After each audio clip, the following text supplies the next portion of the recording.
Alright, so today I'm going to be showing you how to tie and fish a topwater panfish beetle fly, and this is what your finished product will look like. The colors are optional, however, I find this to be the most effective color pattern, and if you don't tie or don't know how to tie, skip to the section of the video where I'll be fishing this fly.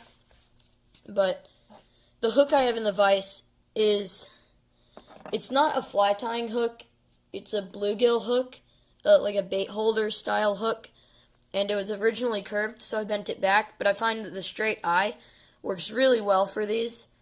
You can use any size, like straight shank, dry fly, or nymph hook. So yeah, let's get started with the fly. To start the fly, I use dark brown or black thread. It's really up to you.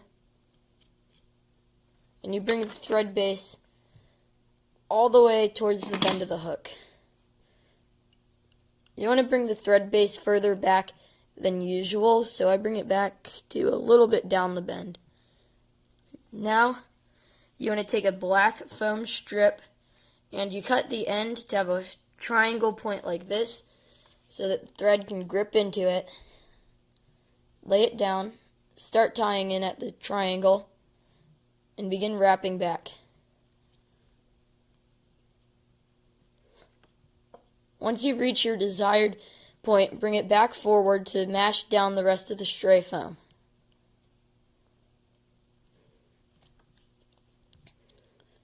To test how your fly will look once you bring the foam back over, you can bend it as shown. Now, to form the body of this fly, you can use chartreuse dubbing, but I prefer this yellow antron yarn. It's more of a chartreuse color. It is labeled as yellow, but it doesn't really matter what the color is. It works very well for this pattern. I take a fairly long clump of it, whatever you want to call it, and tie it in behind the eye and bring it all the way back.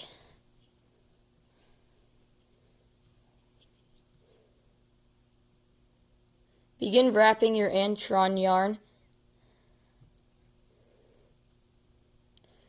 Shoot for a fairly full body and get it thick enough so that you cannot see the foam. You want the body to be a purely chartreuse color and not have the black specks of foam remaining. Bring your yarn all the way to just behind the eye of the hook. Pull back a few inches of thread and tie it in. Trim the excess.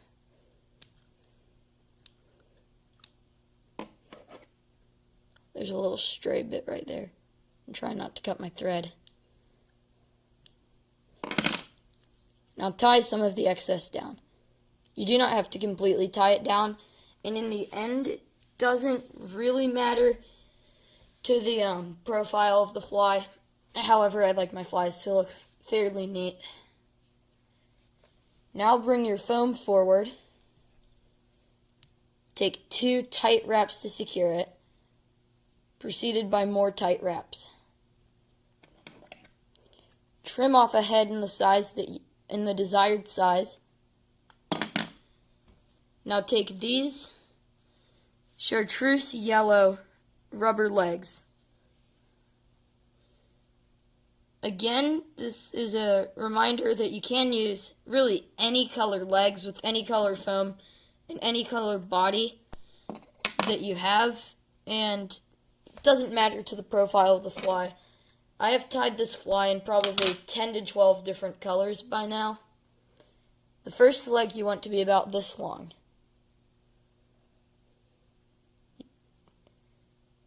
Try and take a loose wrap to grab it, and then tighten it. Pin down the excess. Pull your leg back to the desired position,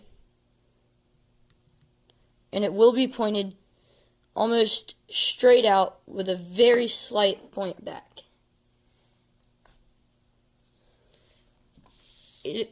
Through the camera, it does look like the leg is pointed directly up.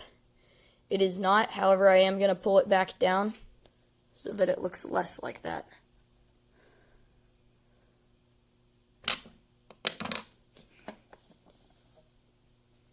Take the second leg and attempt to repeat the same process, just on the opposite side. I find when tying these foam patterns, especially the ones that look kind of crazy and unnatural like this one, it doesn't matter if the fly looks like anything specific that the bluegill has seen. It just matters that it looks alive. Once I get to the fishing section of this video, which I'll film tomorrow, I will demonstrate what exactly I mean by that. Take your front leg and point it the opposite direction as your back leg. They will end up pointed in a fairly similar direction. Take your other front leg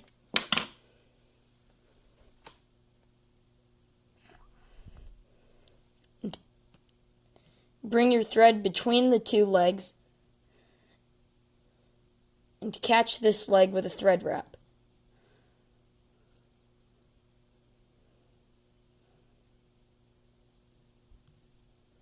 I have a little bit of excess leg material right here, so I'm just going to trim that.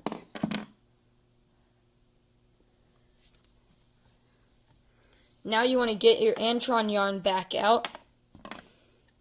You do not need as much at all this time. Just a small pinch. About that size.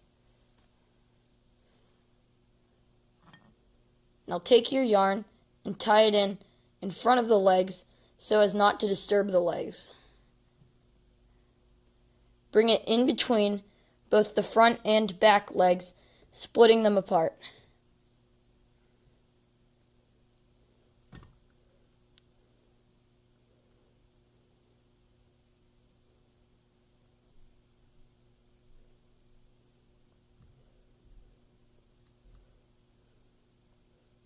This will bring apart your legs to the perfect position. Grab the Antron yarn with a few tight wraps and trim it. For this fly, for the finishing knot, since I prefer the half hitch to the whip finish, I take my deer hair stacker and wrap my thread around that before bringing it over the head. My deer hair stacker is what I use when tying a half hitch knot on flies with a larger, just kind of higher profile head. I do this with gurglers too. Trim your fly, apply your head cement, and your fly is now complete. Alright, now we're going to see how it fishes. So, you can see here, I've got all of these foam beetles. This is the one I tied in the video I filmed, the one I just tied. So, this is going to be the one I fish first. They seem to be ready to hit top, so we'll have to see. This is a pretty effective fly year-round because it has a really good color scheme. Feather soft tackle pattern. And then I got one on the foam beetle. He just came up to the top and just slurped it down. That's kind of what they do. They either attack it or they just slowly slurp it. And the way to fish these is just, what I do is, if a gill approaches it, just bring it across the water a little, like 12 to 18 inches. And then if they start to lose interest, continue doing that to show them that it is alive, because as I just mentioned when I was tying this, it doesn't really matter what your fly looks like, it just matters that it looks alive. So let's get an underwater release shot of this guy.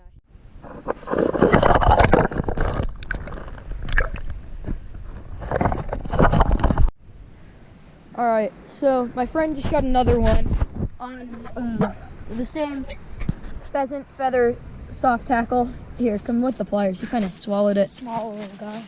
Yeah, this is a tiny one. So we're going to get an underwater release on this guy.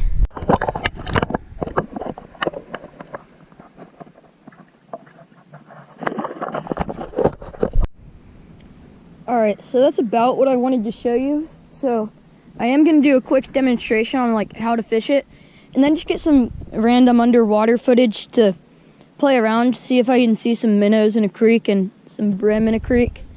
But basically the way I fish it, say I toss it out, and let's say a bluegill notices it. Oh, wait, I actually have one noticing it. Oh shoot, I'm about to catch something. Okay, so they turned away, so I'm just gonna like move it like that, and hopefully it'll look alive, and just keep moving it until I get their attention again, and then one of them might slurp it. I've got this guy following it, so I'm just gonna continue that and see what happens. And then, I mean, once they lose interest, just toss it back behind them. You keep this up, I mean, in prime conditions, you can get like 10 plus bluegill a day doing this. This fly is very effective. It's not really exactly a foam beetle or a foam spider. It's kind of a variation on the foam beetle, but it's the only foam fly I've been throwing at this point because it's just so effective. So yeah, now I'm just gonna get some underwater footage. Alright, so I can't film in my pond because they've resumed work dredging it. So I'm gonna just, there's no fish in here, so I won't get underwater shots of them, but I'm gonna try and just show you some, like, what dry flies look like from below. Just give you the fish's perspective on the fly's profile. So I'm just back at this little drainage creek, and yeah, the first fly I'm gonna be doing is probably a red foam beetle. Then I'm gonna move on to like just a variation of dry flies, probably some, like, what do you call it, elk hair caddises and just stuff along those lines, just to see like the underwater profile.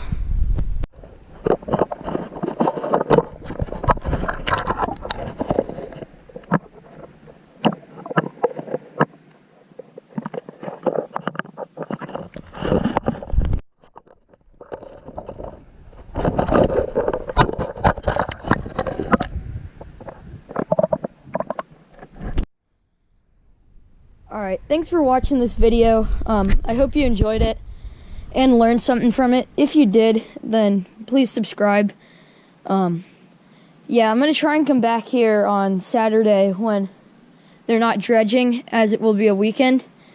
And then I'll try and get some underwater footage of just minnows, because I think it'll be pretty cool to see how they just hang towards cover. So, yeah.